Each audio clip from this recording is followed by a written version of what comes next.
Let's talk about 18 squared.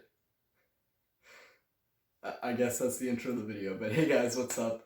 I hope you're doing well. About 18 squared, it's not very interesting on its own, but we can make it interesting. So let's do that. So if you want to actually compute 18 squared, you can just think of it this way. So 18 squared, that's just 18 times 18. And then you can think of this as 10 plus 8 multiplied by 10 plus 8.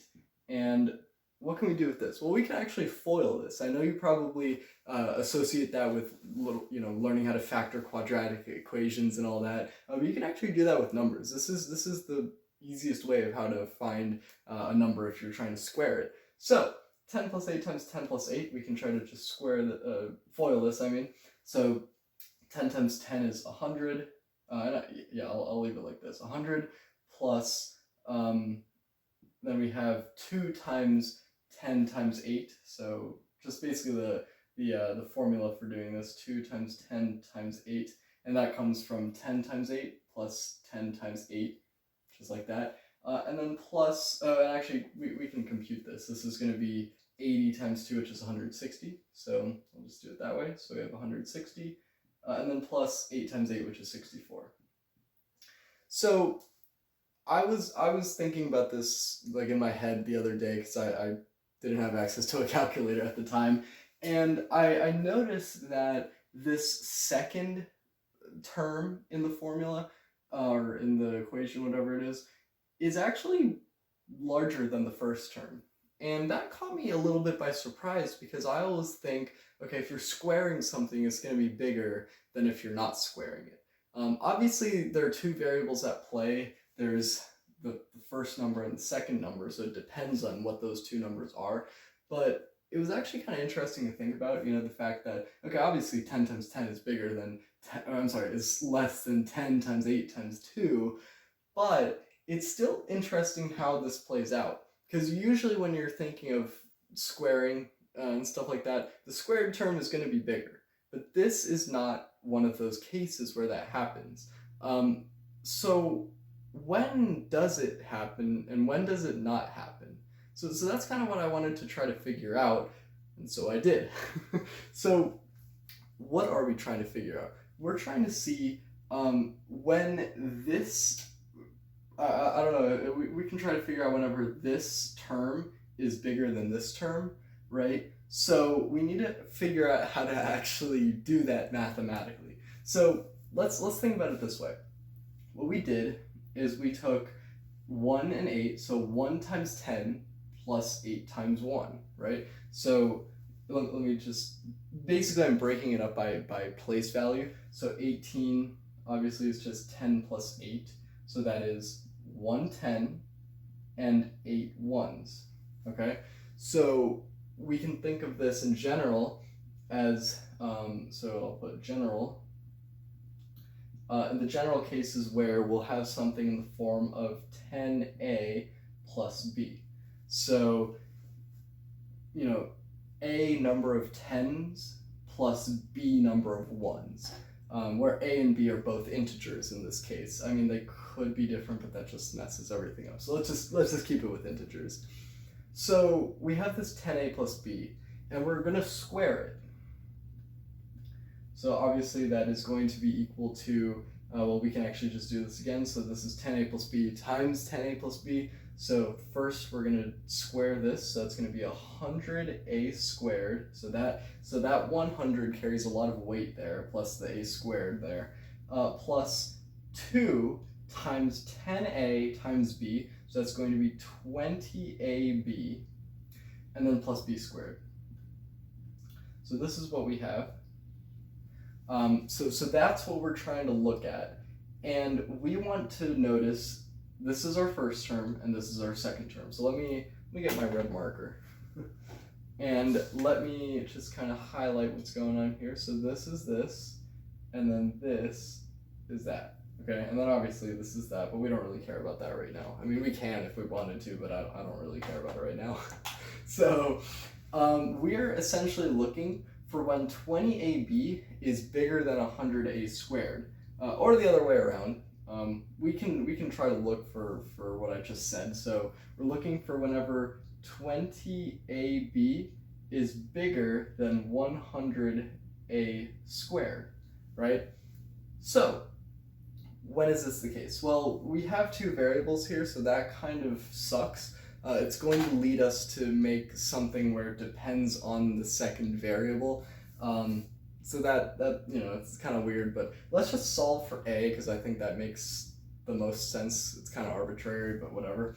So you might want to just divide by a on both sides, but remember, it's always good to move the 20ab to the other side, or whatever you want to do, and then like factor from there. So let's do it this way. So 0 is greater than 100a squared minus 20ab. And then we can factor the a from that, so we have a times 100a minus 20b. So then we have two cases. First of all, we have 0 is greater than a, or in other words, that just means that a is less than 0. The thing is, a cannot be less than 0 because a is it has to be a positive integer. It has to be between 1 and 9, or 0. It just, whenever it is equal to 0, that's just uninteresting. So let's just keep it 1 to 9. B can actually be 0 to 9, because if b is 0, then we're just left with 10, right? So let me just say a, a is between 1 and 9, and then b is between 0 and 9, and then a and b are both integers. Okay, they're integers that have that restriction. So this does not work. The other case is where basically what we would have gotten if we just divided. So let me move this back. So now we get 20b is greater than 100a. Okay, so now we can actually just divide. So if I divide by 100, then what we get is b over 5, because 20 over 100 is 1 over 5. That's going to be greater than a. So in other words, a is going to be less than b over 5. Okay, so what does this mean? Because this doesn't really mean much to us. It's like, okay, yeah, but like we need to make it more tangible. So remember that b has to be between 0 and 9. So let's think of the different cases where this would work. If b equals 0, then then b over 5 is going to be 0, so then a is less than 0, which also doesn't work, right? That doesn't really make any sense. A cannot be less than 0. So in this case, yeah, so what that means is essentially that this inequality does not hold when b is 0, because if b is 0, then a doesn't make sense. So that means that this is not one of those cases where the second term is bigger than the first, okay? If b equals 1, then we have 1/5, so then a is less than 1/5. A equals 0 is the only option here, but then we said that a cannot be 0, because otherwise then that makes this boring, because then that just means it's 0/8, so it's just a 1-digit number, and that's not exciting at all. Same thing holds for 2, 3, and 4. So, 2 over 5, 3 over 5, 4 over 5. A has to be an integer that's less than that, which is 0, so that's not fun. Same thing with 5 over 5 as well. The thing is with 5 over 5, so whenever b equals 5, then we have a is less than 1, which also doesn't work. But when you have a equal to 1, then what happens is that this term and this term are equal to each other. So I guess I can just write some of these things down.